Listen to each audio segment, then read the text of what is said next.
Y'all ready to be history? Get started. Welcome. Hi. Hello, everyone. To the Pro Audio Suite. These guys are professional. They're motivated. Thanks to TriBooth, the best vocal booth for home or on-the-road voice recording. And Austrian Audio, making passion heard. Introducing Robert Marshall from Source Elements and Someone Audio Post, Chicago. Darren Robertson from Voodoo Radio Imaging, Sydney. Tech to the VO Stars, George the Tech Whittam from LA. And me, Andrew Peters, voiceover talent and home studio guy. Line up, learner! Here we go. And welcome to another Pro Audio Suite, thanks to TriBooth. Don't forget the code TRIPAP200. That will get you $200 US off your TriBooth. And Austrian Audio, making passion heard. Last week I did a session with a studio in Dubai. Historically, I used to, when I was going to town to do sessions, I would, if I could, hang around afterwards and see what the engineers were doing to process my voice. If they'd let you. Yeah, if they let me. And they were usually pretty accommodating, I have to say. Good. But so anyway, I sent this email off to the engineer Ananya in Dubai, and I asked her what processing she used. I'll tell you what the chain was. It was the OC818 and the Neve 1073. So she came back and said she actually really liked that chain on my voice. And then she told me what she did. So basically she said she used a little bit of compression. And see, little bit is such a little bit is a little bit to who? A little bit of salt. A little bit. Yeah, well, that's true. Talk to a radio imager about a little bit of compression. You'll get a completely different story to someone who's doing a feature film or something like that. A little bit of compression. Exactly. But a little bit of compression. Sorry. And then she said she took 600 hertz, a small 600 hertz cut.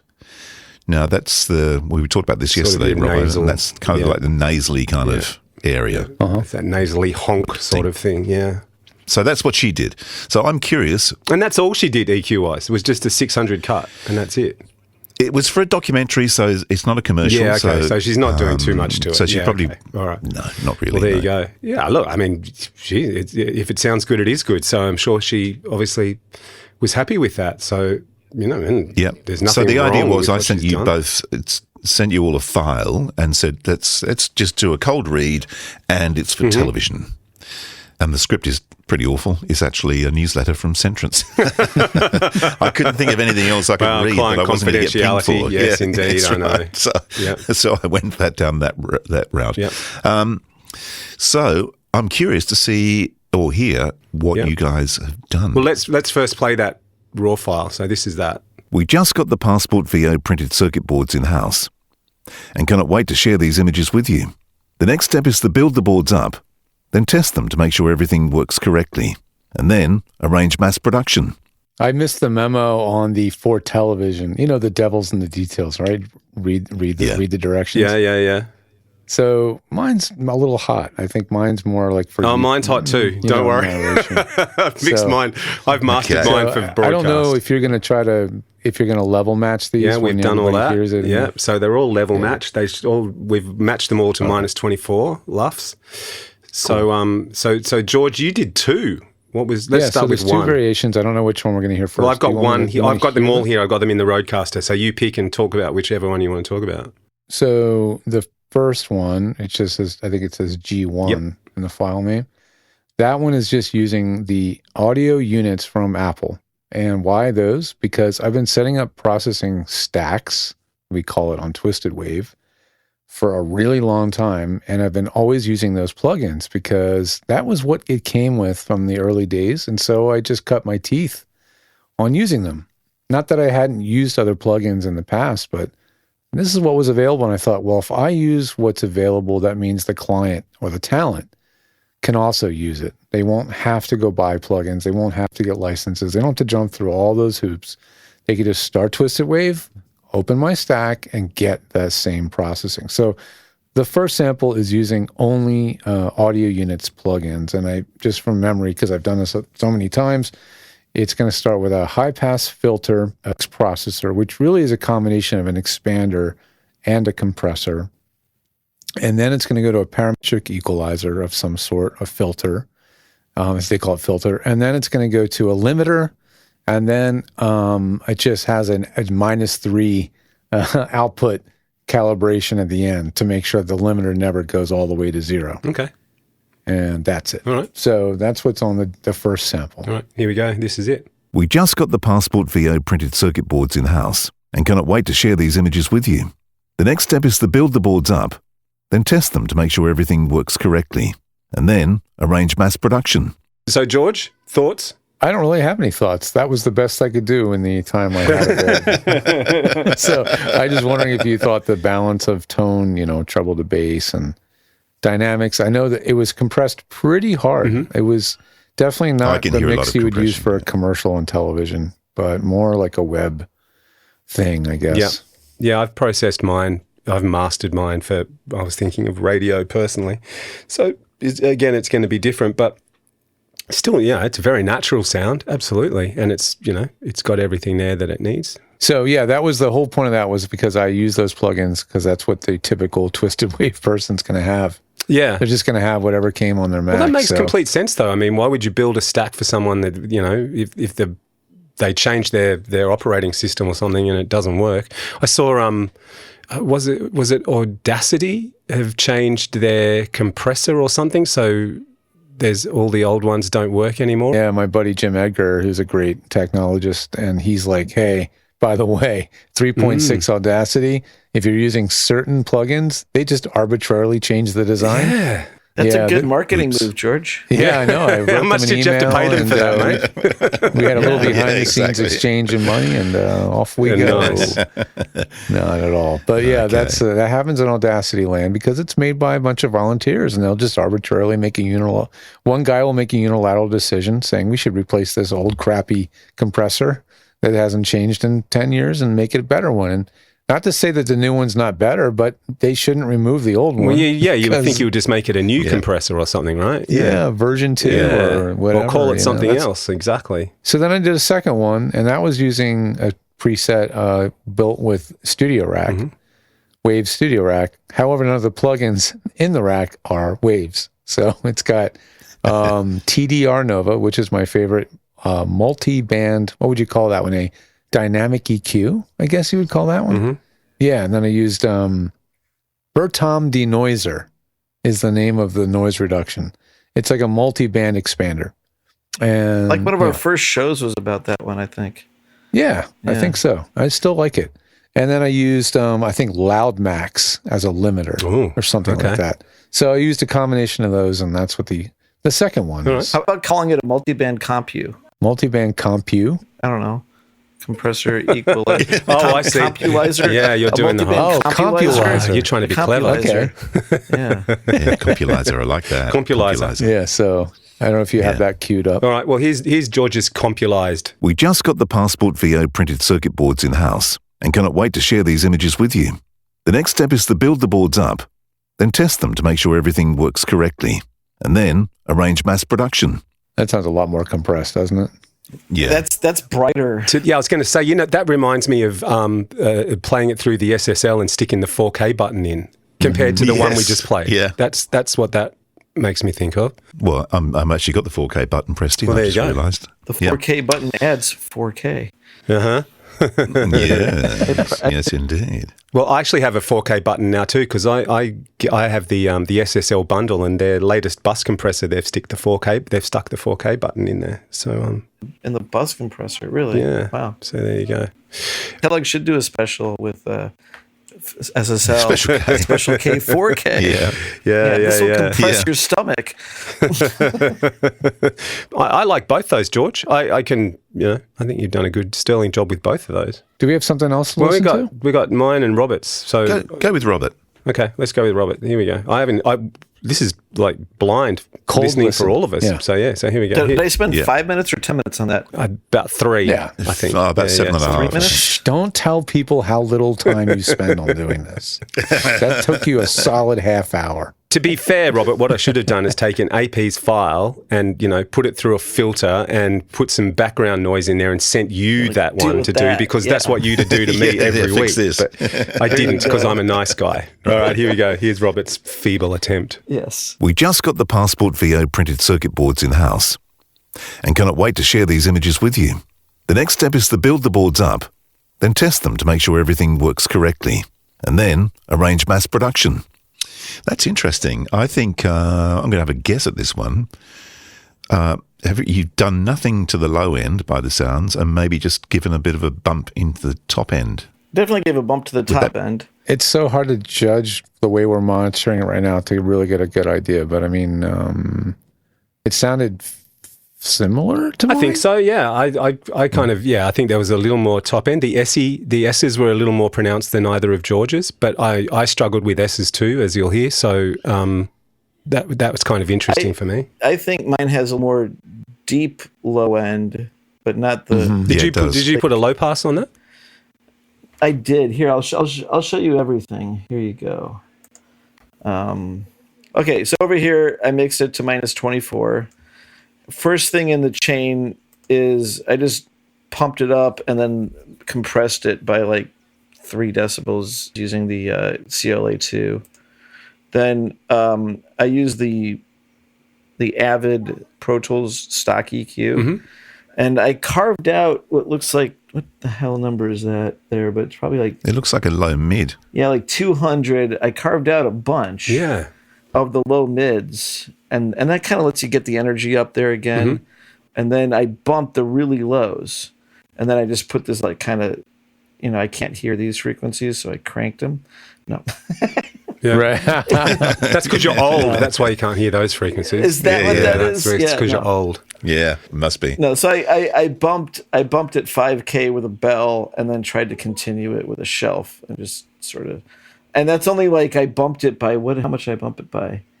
Like 3 decibels. So like not much. Like that's not much. Okay, so then I hit it with a C4 and de-essed it and then made it up. You know what I mean, Robbo? Yeah, I know what you mean. Yeah. So de-essed it, but then cranked the S's back up. I don't think there's much compression going on here. This upper mid might act like a little bit of a S. Yeah. So from like 2 to 4K, I got a little bit of compression, but then the low end, I expanded it. Yeah, right. Okay. The really low end, just so that when it does hit, it's like boom. You really want to capture all of the AP when it happens. Yeah. But when only, like, that's why I do the expander. So if there's low end, it's like if I go, then it's like boom. But when I'm speaking normally, or when Andrew's speaking normally, it's not necessarily pumping up every one of the low end. So it just makes it kind of like a punchier low end. And then because we were just doing nothing, I did smack it with a limiter at the very end. Like nothing, just like right off the top, like probably a decibel, and then that's it. Yeah. So here's the thing that interests me, right? Because at the beginning of the show, Andrew was talking about what was the lady's name in Dubai? Ananya. Ananya was saying that Nanya was saying that she took a cut at 600, right, which is sort of that nasally sort of range in a voice. But what's interesting to me is I certainly haven't done that. George and you, and please don't get me wrong, I'm not saying what Ananya did was wrong. Everybody, as we've proven just by this simple scenario, everybody works differently. But I'm interested to know what you're mixing it into. I would love to know what she's hearing. Yes, what she's mixing it into. So is she mixing it maybe into a music bed that has maybe got some instruments up around that range, and so she's chopping AP back a bit. But yeah, it's kind of interesting that that people's different take on stuff. So yeah, but I mean, so far they all sound really good. I also like that we've all used distinctly different plugins. Yes, so well, I mean, mine's different again. Yes, that's true. So we all have. Well, let's hear yours then, Robert. Yeah, okay, all right, here we go. This is mine. We just got the Passport VO printed circuit boards in-house and cannot wait to share these images with you. The next step is to build the boards up, then test them to make sure everything works correctly, and then arrange mass production. It's pretty compressed, isn't it? It's very, as I said, I mastered mine for radio. I was thinking about radio, typical me. So yes, it is probably more compressed than you guys. There's one thing in there that no one else has done though. There's EQ and compression. Can I guess? What's AP going to guess? Can I guess what I'm hearing is that you've actually tried to make it sound like a 416. No, well, there's a bit of cut in there because it's going on radio, but there's actually a modulator going on in the background down in the bottom end. So rather than where Robert used EQ to boost it, I've used modulation, which also gives it a little bit of width. Can you expand on that? It's the waves. Is it Mondo Mod? Is that the one I'm thinking of? It's the frequency modulator. Hang on, here we go. Mondo, like you flanged it. Yeah, pretty much, but only down in the only down in the bottom end. So I've EQ'd it. EQ'd. Wow. I've taken a split. EQ'd just sort of taken. Oh shit! I don't know now. Maybe 300 down to 100, just a little bit, and then stuck a modulator on the back of that, or sort of like a chorusy, flangey sort of thing, and given it width, you can open it up and make it wider. So it just opens up. Is yours in stereo? So you're listening to that in stereo. So yeah. See, I did this from mono. Yeah, George, Did you keep mono? So but I mean, it's similar to what you were talking about, though, George. Sorry, Robert, where you sort of cranked up the bottom end a bit. I did the same, but I did it in a different way. And this is the interesting thing. I mean, we all have the same thought process. We just get there a different way, which is kind of interesting to me. It's also unique in that all three of us here have heard your voice a lot. In fact, obviously, Robbo, a ton. So we're really familiar with your voice and the way you come across to us on the show. And we also hear you the way you come across to us without processing. So I think we have a tendency to keep it more real and more natural, because we know what it should sound like and what it can sound like. We're not trying to get something filtered sounding out of it, I guess. No. Robbo, can you stack together just the first sentence? Yeah, I'm using it off the Roadcaster, so let me see what I can do. So I'll go, the sequence will be mine, George 1, George 2, Robert then. I'll do the first I'll do the same lines for all of them. Here we go. We just got the Passport VO printed circuit boards in-house and cannot wait to share these images with you. We just got the Passport VO printed circuit boards in-house and cannot wait to share these images with you. We just got the Passport VO printed circuit boards in-house and cannot wait to share these images with you. We just got the Passport VO printed circuit boards in-house and cannot wait to share these images with you. I did a little editing. That's really interesting when you play them like that, though. It is. Because they are all quite different. Oh yeah, now you can hear how different they are, which is really cool. There's not. But the great thing about audio is there's nothing wrong with any of them. That's the thing. It's just everybody's got a different approach. And what was the order again? It was me first, George 1, George 2, Robert. I liked my second one. I liked yours. I would pick yours out of all of them. That second one, George. I'll be fair. I like the second one. I do. I like that. Reducing some low mid mud and giving a little bit more cut. Again, we're hearing it in a vacuum. If we know, we're also I did that on a pair of Audio-Technica 2020s or whatever, whatever the headphones are, the 2040s or something. And we're all working for a different goal too, because we didn't really set a goal as in this is going to be mastered for this. So here's my suggestion. I reckon we do this one more time, because the process is completely different when you're mixing it in with music. I think you should play that for the bunch. Well, I'll tell you what I'll do. I'll tell you what I'll do then. Firstly, I will upload those files to my Google Drive and I'll share the link in the show notes so that people can go and they can download the raw files. I'll make sure they're all balanced. I'll make sure they're all game matched, which they should be anyway, but I'll make sure of that.